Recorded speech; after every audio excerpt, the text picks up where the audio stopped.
Sabe aquela linha que a gente imagina que existe entre a vida e a morte? Aquela que, uma vez cruzada, não tem mais volta? Pois é. Para um cientista soviético chamado Sergei Brukhonenko, essa linha era só um obstáculo a ser superado. Ele não só cruzou, como borrou completamente essa fronteira, deixando para trás um legado que, olha, é tão monstruoso quanto genial. Então fica a pergunta: ele era um louco, um monstro ou um gênio?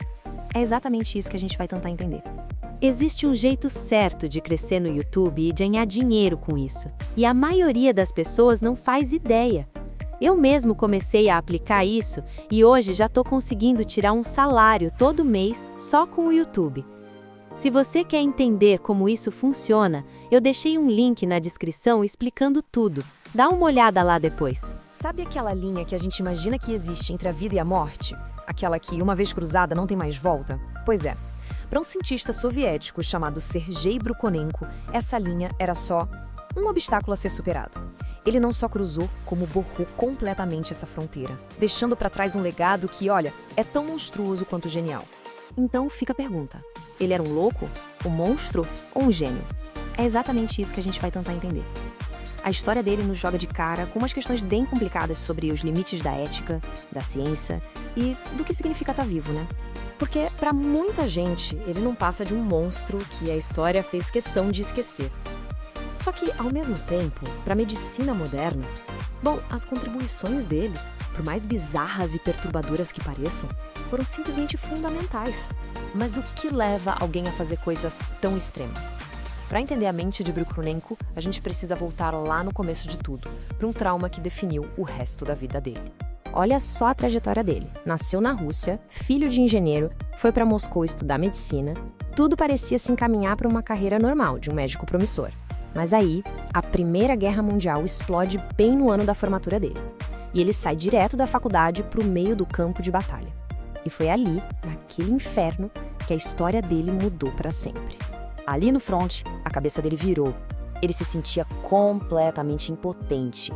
E a frustração não era nem por não conseguir salvar vidas, mas por ver jovens soldados morrendo por ferimentos que, na teoria, poderiam ser tratados. O problema era sempre o mesmo: falta de tempo.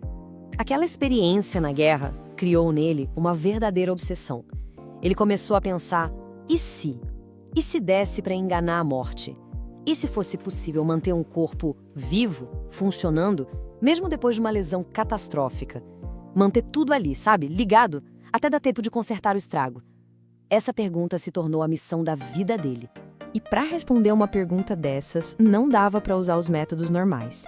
Ele precisava inventar algo completamente novo. E foi aí que ele juntou o conhecimento de médico com o talento para engenharia que aparentemente ele herdou do pai. O resultado foi uma máquina que ele batizou de Autojector. Pensa assim, era na prática um coração e um pulmão mecânicos que ficavam fora do corpo. Uma coisa meio bizarra mesmo, uma mistura de biologia com engenharia mecânica. E o funcionamento? Olha, era bem engenhoso para a época. O sangue saía do corpo, duas bombas mecânicas empurravam esse sangue, que passava por um pulmão de doador para pegar oxigênio e aí voltava para o organismo. Basicamente, um circuito fechado de vida artificial. E o mais incrível é que, mesmo sendo uma geringonça, a coisa funcionava. Então, anota essa data, 1º de novembro de 1926. Foi o dia do primeiro grande sucesso. Um cachorro, que já estava clinicamente morto, coração parado e tudo, foi mantido vivo por 2 horas, inteiramente na base da máquina do Autojector. A primeira barreira tinha acabado de cair. Só que essa vitória era só o começo. O que veio depois? Bom, digamos que levou a ciência para um lugar bem mais esquisito e, francamente, bem mais sombrio. Em 1940, ele decidiu filmar tudo e o documentário que ele gravou ia chocar o mundo. O nome já diz tudo: Experimentos na Ressurreição de Organismos. E não era ficção, era tudo real. As imagens são até hoje bem difíceis de assistir. É um retrato cru de até onde um cientista pode ir em nome do conhecimento. O filme mostrava umas coisas que parecem saídas de um filme de terror, tipo um coração de cachorro batendo sozinho fora do corpo, um pulmão numa bandeja oxigenando sangue.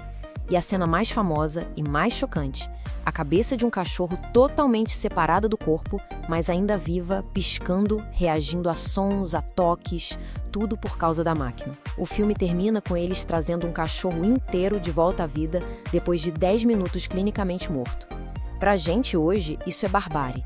Pra ele, eram apenas provas de que sua teoria estava certa. E aí não tem como não pensar. Qual é o limite? A ciência dele era bizarra, chocava todo mundo. Mas na cabeça dele, ele estava abrindo um caminho para salvar pessoas. Então, onde é que a gente desenha a linha? Qual é o preço do progresso? A crueldade com animais se justifica em nome de um bem maior? É uma pergunta pesada.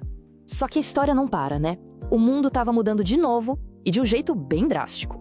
E o trabalho do Brukhonenko ia acabar ficando para escanteio. Veio a Segunda Guerra Mundial.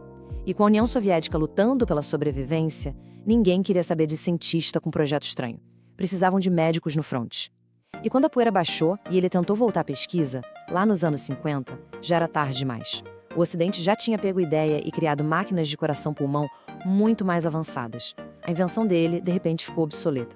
E o final da vida dele foi bem triste. Ele passou os últimos anos batendo de porta em porta, tentando conseguir dinheiro para continuar a pesquisa, sem sucesso.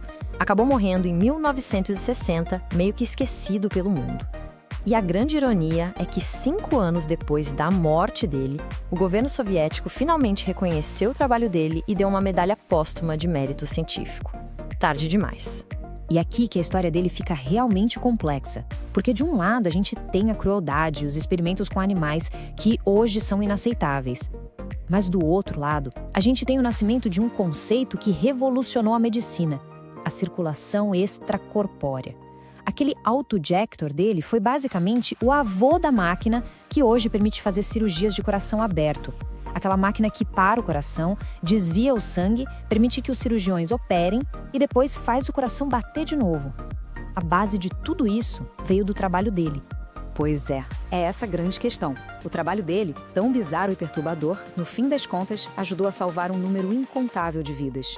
A mesma mente que pensou naquelas experiências macabras foi a que abriu a porta para a medicina cardiovascular que a gente tem hoje. Isso tudo deixa a gente com aquela pergunta final, uma pergunta bem desconfortável. O progresso médico justifica tudo? A história do Brukhonenko nos força a pensar no preço que se paga pelo avanço da ciência. O objetivo final, mesmo que seja salvar vidas, justifica qualquer tipo de método? A resposta com certeza não é fácil. E talvez nem seja para ser.